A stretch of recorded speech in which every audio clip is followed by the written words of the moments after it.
आप बोलते क्यों, यह भी खूब रही। बोलने भी ना दोगे। अगर मैं चुप रहूं तो तुम पूछोगे आप चुप क्यों।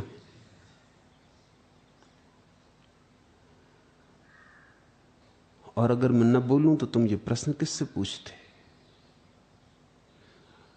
बोलता हूं क्योंकि तुम्हारे पास प्रश्न है और मेरे पास उत्तर है। बोलता हूं इसलिए कि न बोलूं तो अपराध होगा। जो मिला है उसे बांटना जरूरी है। जो मिला है उसके मिलने में ही यह शर्त है कि बांटना जरूरी है। मिल जाए और न बांटो तो कंजूसी होगी। और सब कंजूसियां माफ हो सकती हैं, लेकिन परम सत्य मिल जाए और न बांटो तो यह अक्षम्य अपराध है। यह कभी भी क्षमा नहीं किया जा सकता। हर सुमन का सुरभि से यह अनलिखा अनुबंध, अनिल को सौंपे बिना यदि मैं झरूं सौगंध।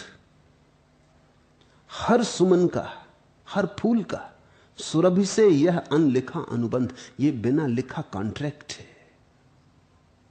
अनुबंध है।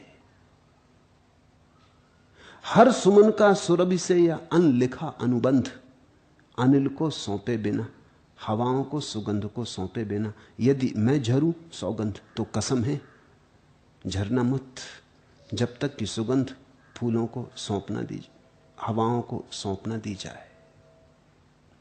यह अनलिखा अनुबंध है, कहीं लिखा नहीं है, किसी कानून की किताब में नहीं। लेकिन ऐसा कभी हुआ भी नहीं। कभी किसी ने चाहा है भी करना तो नहीं कर पाया। बुद्ध ने चाहा था, 7 दिन तक चुप बैठे रहे थे। ज्ञान हो जाने के बाद सोचा क्या कहूं, कौन समझेगा। फिर जो समझ सकते हैं वो मेरे बिना भी समझ लेंगे। 100 में कोई एक आध, 99 तो ऐसे हैं कि मैं कहूंगा कहूंगा कहता रहूंगा और वो ना समझेंगे। क्या सार। वो 7 दिन चुप बैठे रहे। कथा मिथी है। ब्रह्मा सारे देवताओं को लेकर बुद्ध के चरणों में आए और कहा आप बोलें।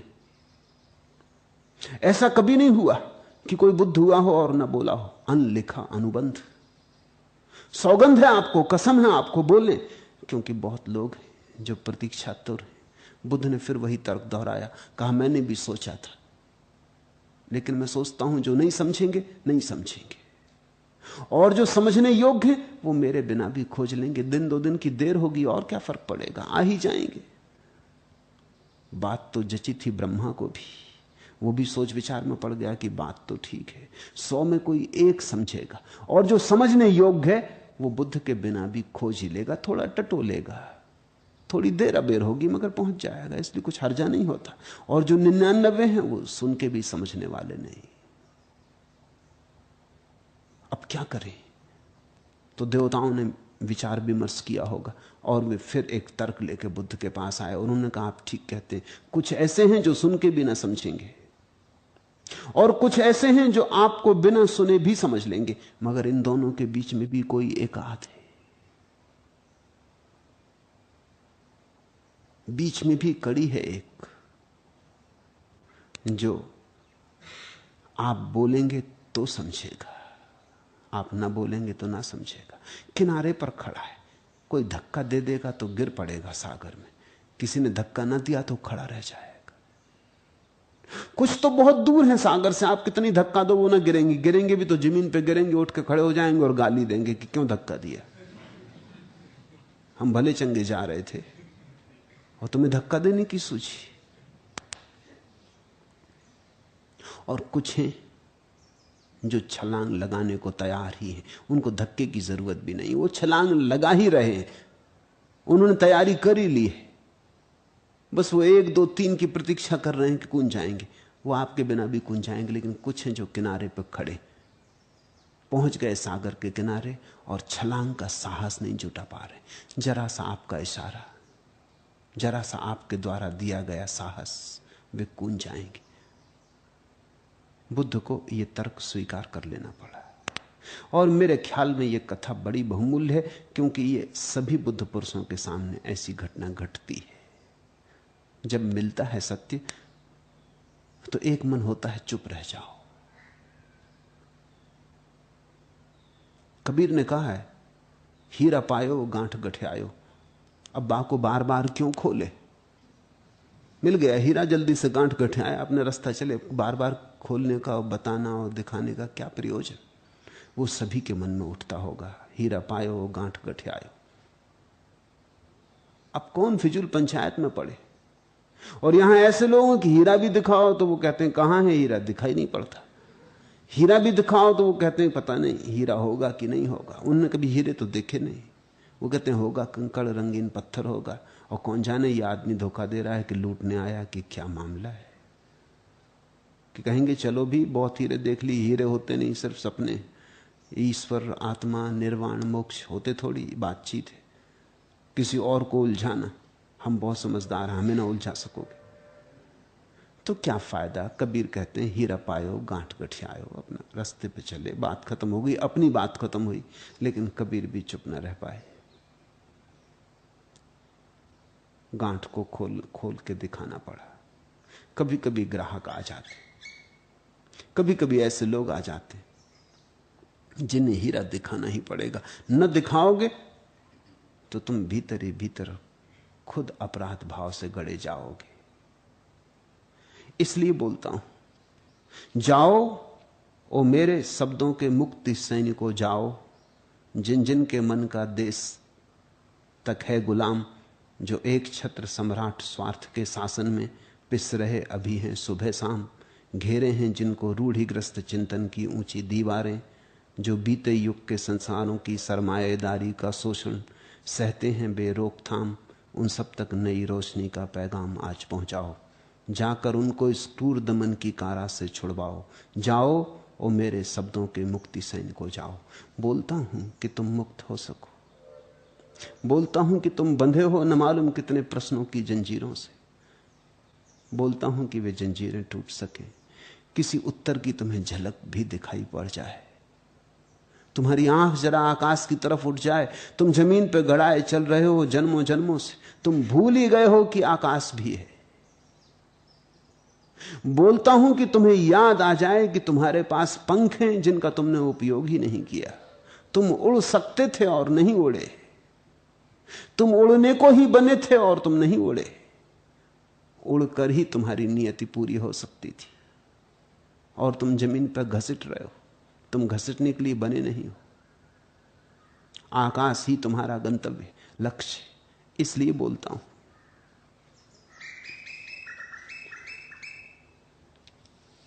अक्षर से क्षर तक की यात्रा यंत्र, क्षर से अक्षर तक की यात्रा मंत्र, अक्षर से अक्षर तक की यात्रा तंत्र। जो बोल रहा हूं उसमें कुछ यंत्र है, जो बोल रहा हूं उसमें कुछ मंत्र है, और जो बोल रहा हूं उसमें कुछ तंत्र है। उसमें तीनों है। फिर से सुनो, अक्षर से क्षर तक की यात्रा यंत्र। वो जो अक्षर है जो दिखाई भी नहीं पड़ता,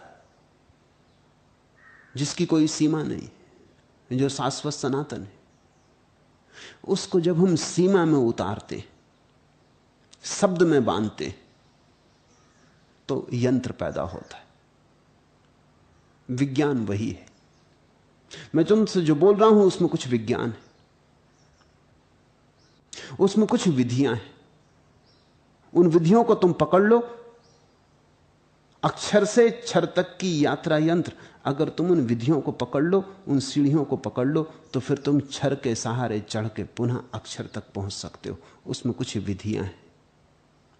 क्षर से अक्षर तक की यात्रा मंत्र, और जब क्षर से अक्षर तक जाना होता है तो जिनसे सहारा मिलता है उन्हीं का नाम मंत्र है। जो मैं बोल रहा हूं उसमें कुछ मंत्र है। इन मंत्रों को अगर तुम समझ लो तो तुम वापस वहां पहुंच जाओगे जहां से आए हो, मूल स्रोत तक पहुंच जाओगे। और मैं जो बोल रहा हूं उसमें कुछ तंत्र है। अक्षर से अक्षर तक की यात्रा तंत्र। ये सबसे ज्यादा कठिन बात है। तंत्र यंत्र भी समझ में आता, ऊपर से नीचे उतरना यंत्र, नीचे से ऊपर जाना मंत्र, ऊपर से ऊपर जाना तंत्र। पृथ्वी से आकाश की तरफ जाना मंत्र, आकाश से पृथ्वी की तरफ आना तंत्र, आकाश से और बड़े आकाशों की तरफ जाना, पूर्णता से और बड़ी पूर्णताओं की तरफ जाना, शून्य से और महाशून्यों की तरफ जाना तंत्र। तीनों हैं। किन्हीं के काम के लिए यंत्र है, अभी विधि जरूरी है, उनके लिए विधि दे रहा हूं। किन्हीं के लिए मंत्र जरूरी है, उनके लिए विधि आवश्यक नहीं, प्रार्थना काफी है, भाव काफी। फिर कुछ ऐसे भी हैं जिन्हें न प्रार्थना की जरूरत है न ध्यान की विधियों की जरूरत है। उनके लिए अष्टावक्र के सूत्र दे रहा हूं, यह तंत्र है। अक्षर से अक्षर तक की यात्रा तंत्र। श्रवण मात्रेण, न कोई विधि न कोई मंत्र, मात्र सुन लिया हो गया। तीनों तरह के लोग यहां हैं, कुछ तांत्रिक, कुछ यांत्रिक, कुछ मांत्रिक, तीनों तरह के लोग यहां हैं। तीनों के लिए बोल रहा हूं। जब भक्ति पर बोलता हूं तो मंत्र पर बोलता हूं, जब पतंजलि और योग पर बोला तो यंत्र पर बोला, अष्टावक्र पर बोल रहा हूं या लाओत्सु पर बोला तो तंत्र पर बोला। बोलना जरूरी है क्योंकि तुमने अभी सुना नहीं। तुम सुन लो तो मेरा काम पूरा हो जाए। लेकिन जिसने पूछा है वो शायद मेरे बोलने से परेशान होता होगा, उसे कुछ अड़चन होगी। दूसरे भी हैं जिन्हें बोलने में रस आ रहा है, जो सुनने में रसमग्न है, वे कहते हैं और बोलूं। जिसने पूछा उसे कुछ बेचैनी होगी, शायद मेरे शब्द उसकी सुरक्षाओं को तोड़ते होंगे, शायद मेरे शब्द उसके सिद्धांतों को डमाडोल करते होंगे, शायद मेरे शब्दों के कारण उसकी रात की नींद खराब होती होगी, शायद मेरे शब्दों के कारण उसकी जो मान्यताएं हैं वो उखड़ रही होंगी। उसे कुछ अड़चन है। तुम अपनी अड़चन समझो, बजाय ये पूछने की कि मैं क्यों बोलता हूं, तुम ये समझो कि मेरे बोलने से तुम बेचैन क्यों हो, क्योंकि वही तुम्हारी सीमा है, वही तुम्हारी समस्या है। मेरे बोलने का क्या संबंध है? तुम्हें नहीं सुनना है, मत सुनो। मैं तुम्हारे घर आके नहीं बोलता हूं, तुम यहां आके मुझे सुनते हो। तुम मत आओ। तुम्हें सुनने में कुछ अड़चन होती, कुछ पीड़ा होती, कोई कांटा चुभता, मत आओ। लेकिन यही मुसीबत है, आना भी पड़ता है, सुनना भी पड़ता है। सुनने से मुसीबत भी खड़ी होती, क्योंकि सुनने से क्रांति निर्मित होती। पुराने को छोड़ना पड़ेगा। सुन लिया तो तुम मुश्किल में पड़े। अब तुम बिना सुने भी नहीं रह सकते हो, और आगे सुनने में भी डरते हो। तो तुम मुझसे प्रार्थना कर रहे हो, आप ही कृपा करके बोलना बंद कर दें। नहीं, मैं तुम्हारी ना सुनूंगा जब तुम मेरी नहीं सुन रहे, तो मैं तुम्हारी सुनूं। तुम मेरी सुन लो तो मैं भी तुम्हारी सुन लूं। तुम अगर सुन लो जो मैं कह रहा हूं तो मुझे बोलने की जरूरत न रह जाए, फिर बिना बोले भी काम हो जाए, फिर शून्य से भी बात हो जाए, फिर अक्षर से अक्षर, शून्य से शून्य, मौन से मौन का भी मिलन हो जाए। सुन लो तुम तो। वे भी हैं जो सुनते रहना चाहते, वे भी हैं जो मैं चला जाऊंगा तो पछताएंगे, वे भी हैं जो मैं चुप हो जाऊंगा तो रोएंगे। वे तुम्हारे बोल, वे अनमोल मोती, वे रजत क्षण, वह तुम्हारे आंसुओं के बिंदु, वे लौने सरोवर, बिंदुओं में प्रेम के भगवान का संगीत भर भर। बोलते थे तुम, अमर रस घोलते थे तुम, हठीले पर हृदय पट्टार हो गए कभी मेरे, हो पाए कभी मेरे न गीले, न अजी मैंने सुने तक भी नहीं प्यारे। तुम्हारे बोल बोल से बढ़कर बजा मेरे हृदय में, सुख क्षणों का ढोल वे तुम्हारे बोल। वे भी हैं, उनके लिए ही बोल रहा हूं। जिनको सुनने में अड़चन है वे ना सुने, सुविधा है उनके लिए ना सुने। अगर नहीं सुनने से कठिनाई है, सुनना ही पड़ेगा, तो फिर हृदय खोल के सुन लें, फिर कंजूसी से ना सुने। मैं तो बोल रहा हूं उनके लिए जिनके हृदय में कुछ अमृत घुलता है। वे तुम्हारे बोल, वे अनमोल मोती, वे रजत क्षण, बिंदुओं में प्रेम के भगवान का संगीत भर भर। बोलते थे तुम, अमर रस घोलते थे, पर हृदय पट तार हो पाए कभी मेरे न गीले। उनके लिए बोलता हूं जिनके हृदय पट के तार अभी भी गीले नहीं हो पाए, लेकिन जो गीले करने को तत्पर है, जो रंगे जाने को तत्पर है, जिनकी तैयारी है। अड़चने हैं अनंत कालों की, जन्मों जन्मों की, बाधाएं हैं संस्कारों की, लेकिन जो तैयार है आज नहीं कल, जो रंगे जाएंगे, बोलता हूं उनके लिए। और उनके हृदय की स्थिति ऐसी है कि जो वे सुन रहे हैं उसे चाहे ना भी सुन पाते हो तो भी उनके हृदय में सुख का एक ढोल बजता है।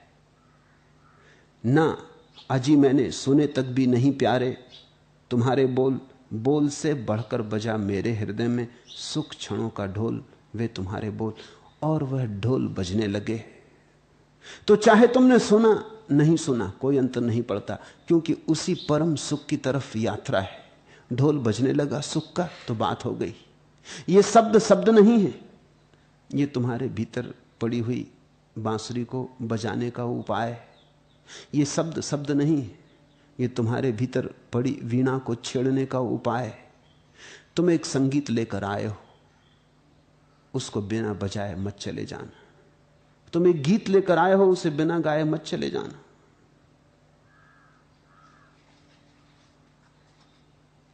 हर सुमन का सुरभि से यह अनलिखा अनुबंध, अनिल को सौंपे बिना यदि मैं झरूं सौगंध। तुम्हें भी सौगंध है, बिना अपनी सुगंध को हवाओं को सौंपे बिना चले मत जाना।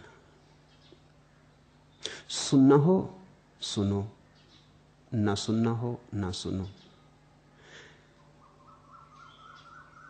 लेकिन सदा याद रखो समस्या तुम्हारी है। ये समस्या मेरी नहीं है कि मैं क्यों बोलता हूं। मैं बोलता हूं क्योंकि पक्षी क्यों बोलते, मैं बोलता हूं क्योंकि फूल क्यों बोलते, मैं बोलता हूं क्योंकि सूरज की किरणें क्यों बोलती, मैं बोलता हूं क्योंकि परमात्मा चारों तरफ बोल रहा है।